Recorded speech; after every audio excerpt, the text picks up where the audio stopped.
I've been in this field for 20 years. But you know what really inspired me to go into this field that many people do not know? Well, I was actually an accountant at one point. And yes, and a long time ago. And I was pregnant and I was having a child and didn't know what to do. And I volunteered or even started at a pregnancy center. And that pregnancy center helped me. And I volunteered there, and that's what led me to be a therapist. And that pregnancy center was in Atlanta. It was kind of just like our mother's home. And so this brings, something that's really close to my heart. So I am a woman that's done all these things here, but I am a woman just like you guys, on the rise. These last 2 years have been pretty stressful, guys, for most of us. We've had grief, loss, trauma, just a variety of different things. And that's happened to me. I've lost a few things in my life, a few people, stuck at home, and it has caused a lot of stress. And with stress, sometimes causes mental health issues. And as women, we take on so many roles. But those roles impact our mental health because we get so overwhelmed. So as humans, we can use our intimate skills. And I know you may be saying, why does she always talk about intimate and intimacy? Where does this all come from? Okay? Well, intimacy, guys, means being connected. Being connected with yourself, with your higher power, whoever you want to call that, and with others. And when we can do that, we can decrease the number of conflicts, anxiety, and depression. And this has definitely been shown to do that. Well, one of the first is, of course, self-intimacy. And most people think, when you're saying self-intimacy, are you just talking about the N-word?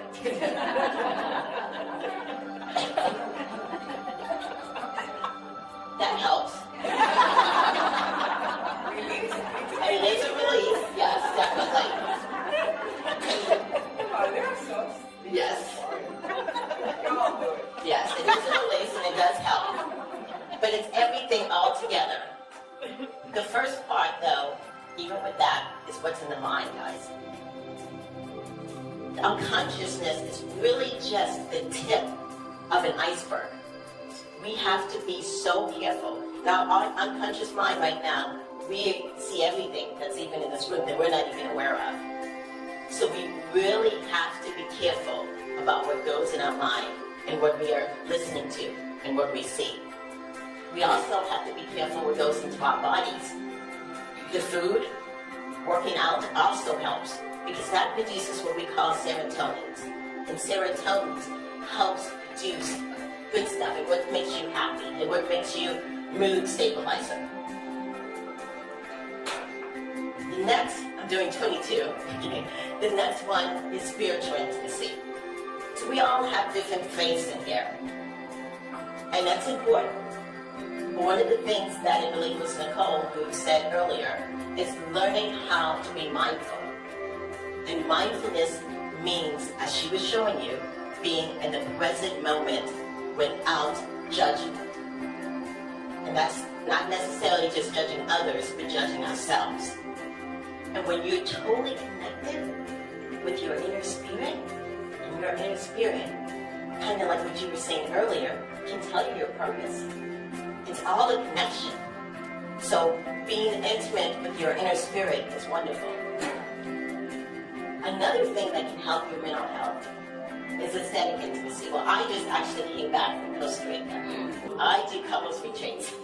Yes. And when I was in Costa Rica, I saw this right here. It was two little dogs just enjoying nature and beauty. Yeah, how much time do you guys get out and enjoy beauty? When you do that, it really impacts your mental health. When you just enjoy the nature and beauty of things. Of course, giving back. Service, guys. When you're helping others, and especially at my mother's home right here is a great organization. When you're helping others, you're not so concerned about things that are in your life. You're not so focused on you. You're actually giving out, giving compassion. And this is a great way of also increasing and having a better mental health. Now, I know I just said about helping others and all that, but there's this thing here, and I think there's who I'm talking to, and even I need to be careful myself, is boundaries. It is so important to have boundaries in life.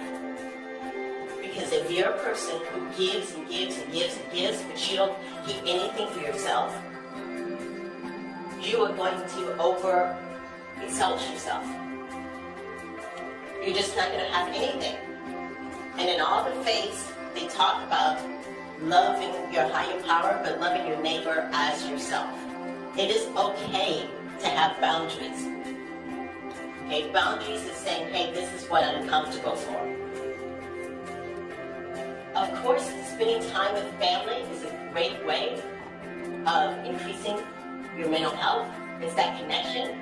It's oxytocin you get when you're with family. Now, some of us come from great families, and some of us don't. Okay, which is the reason why we have boundaries. Yes. Yes, if you don't come from a great family, and maybe they kind of frame you, you've got to make sure you have boundaries and realize that maybe I cannot talk to them when I'm on empty, because they're going to bring me down a little. It's really important to have boundaries. Of course, it's good to also hang out with friends. Friends is another form, and friends can actually turn into family. So when you hang out with people, you gotta talk to them. Yeah. Communication is key, guys. If you feel like you can't talk, if you have this stuff inside and you don't release, it's gonna haunt you. Now, one of the things that she said, and it's probably my most important thing, is self-talk. And what I mean by self-talk, you don't remember anything else that I say in any of this. Don't ever, ever say anything negative about yourself. Uh-oh, yeah, no. You are going to be with you for the rest of your life. Yeah, but you can't. You cannot say anything negative about yourself. You're living with yourself for the rest of your life. And you may say, well, April, I make mistakes. I make mistakes too. I make mistakes every day. But I'm a work in progress, but I won't ever put myself down. If you don't remember anything else, because how you talk to yourself encourages how other people talk to you. How people treat you, yeah. How you treat yourself is how other people will treat you. So don't ever, ever say anything negative about yourself. Of course, when you communicate with others, you've got to communicate. You can't just hold things in. Holding things in causes diabetes, stress, anxiety. You've got to let things out. But how do you let things out? You start with I. You start with I statements. When you're communicating with people, and if you just go you, that puts the other person in defense mode. So learning how to say I need, I want. You are important. You've got to remember that. Of course, we all have feelings, guys. And sometimes as women, we probably have more than others. And we get all into our emotions. It's okay to feel. It is okay to feel. It's okay to feel angry, pissed off, frustrated, sad, depressed. What we're going to talk about is how we express it. Do not stuff your feelings. Some people think, well, I feel so bad and they drink and do that. That's the worst. It's about being able to learn how to express it. And when you're expressing feelings, sometimes it may cause conflicts. One way that I tell people when you're so emotional and you need to say something, so many of you and all of us have worked at a job, right? And we've been so pissed off about something, we're about to send an email, we text it out or write it out, and then we stop and we delete it. And we text it, we do it, and then we stop and delete it. You guys need to do the same thing when you're at home. When you're with your partners, or with your family members, and you're really frustrated and you want to say whatever you want to say, sometimes it's best to journal it out. Sometimes, guys, it's best that people get your second, third, or fourth version, not your first version. That first version does need to come out, but maybe it does not need to come out immediately to that person, especially your loved ones. We all know about customer service, guys, right? Yeah. Where do you think we need to have the greatest customer service? You're with yourselves and at home.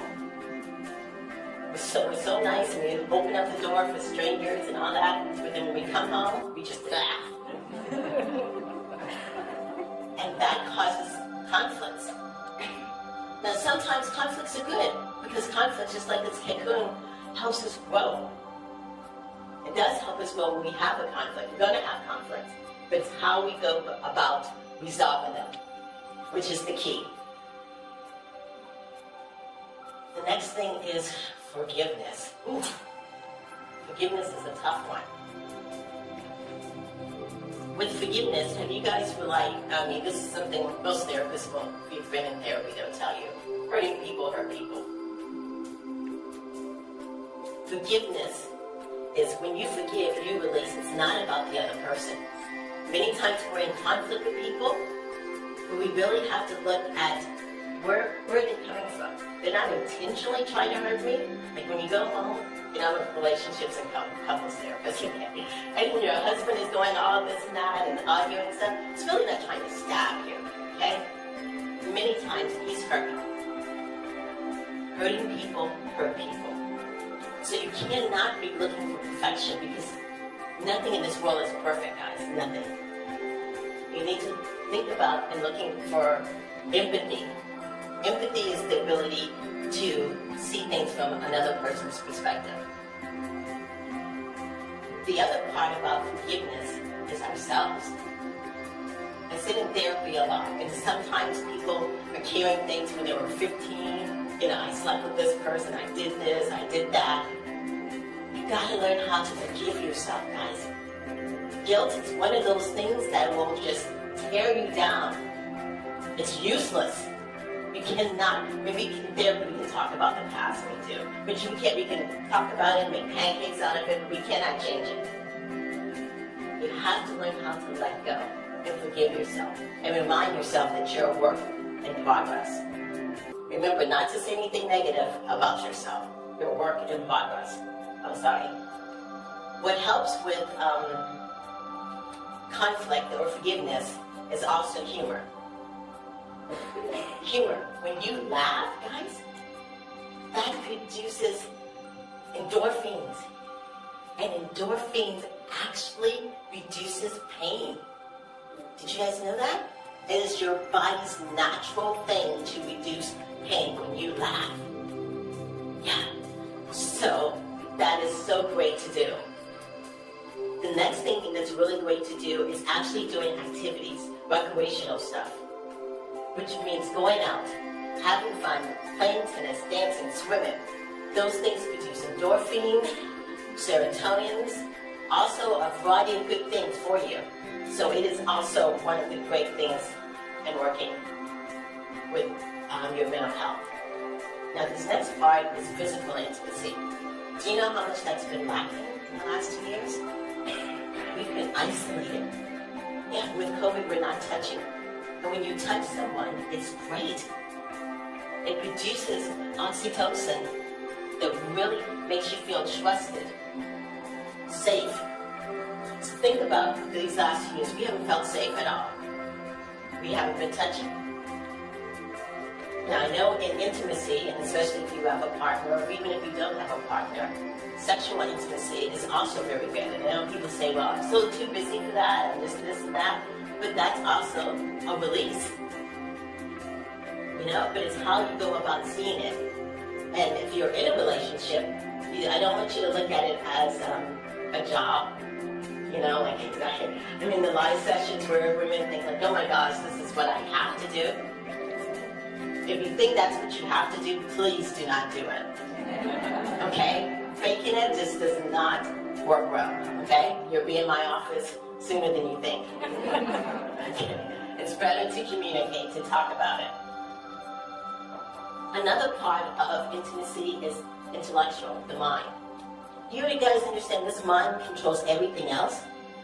Even what I just talked about, that sexual intimacy, it's all here. Everything is here. This is where, when I talked about those hormones that release good things, it all starts here in the mind. So the other aspect with mental health and with anxiety, depression, is learning things. Whether you're reading, listening to music, listening to podcasts, expanding your intellect. It's because when you expand your intellect, you're providing opportunities for hope. And also providing things to be very creative. And that is important. Because that's what keeps you excited, is being creative and doing things. One of the creative parts of life is work. What is your passion? As she talked about it, figuring out what your passion is critical. But how do you go about doing that? Some people create vision boards. Some people actually spend time spiritually saying, what is my purpose? Because when you have something, you work for, I don't know, most of the day, and you want to enjoy it, or to have something to look forward to. So creating and finding your purpose is very important. One of the few things is, what is you guys' relationship with money? I know many people don't like to talk about money, and it is, especially in the last 2 years, and even as we're in this process with Russia, we're in tight budgets. But if you look at money and you're fearful of it, and you have a lot of anxiety about it, you need to think about reevaluating it. Because it's just going to continue to get worse if you're fearful of it. Some people are afraid to be a success. You know? They just spin, or others hold on. You've got to figure out, what is your relationship with money? Because that really has impacted mental health in the last few years. I'm coming down to the last few. The last one is gratitude. Look around, ladies. We made it. Do you know how many people did not make it out of 2020 or 2021? Yeah. And there are people now that are in the middle of a war. And we are here. So no matter what's going on in your life, and there's a lot of stuff, we're all dealing with heartbreaks and job loss and increased prices of gas. Be thankful for where you're at, because that can give you peace for today. And know that whatever is today, whatever's going on in your life, life is going to change, guys. We all know that. Change is something you cannot stop. So be thankful for where you're at. And the last thing, of course, is awareness. Now, just like you guys go and get your breast checked, for breast exam and all this other checkup, and you check out for cars and all that, think about getting a mental health check. Okay, whether that means you actually go to see someone, or you just check in with yourself and see, hey, how am I talking to myself? Am I making my goals? Am I doing this? Am I actually showing up in my friendships, in my household? Am I feeling connected? And if you're not, there's help out there, guys. There's, of course, a suicide prevention line, and there's also a variety of other stuff. I have a practice. You can always look me up. I have a podcast. But there's tons of other therapists and other people out there. There's help out there. My goal is to help you guys know the importance of being connected with yourself, with your higher power, whoever you call that is, and with others. And when you are connected, truly connected, then you're not sitting there worried, anxious, and depressed. Then you can be and continue to be that woman of advice.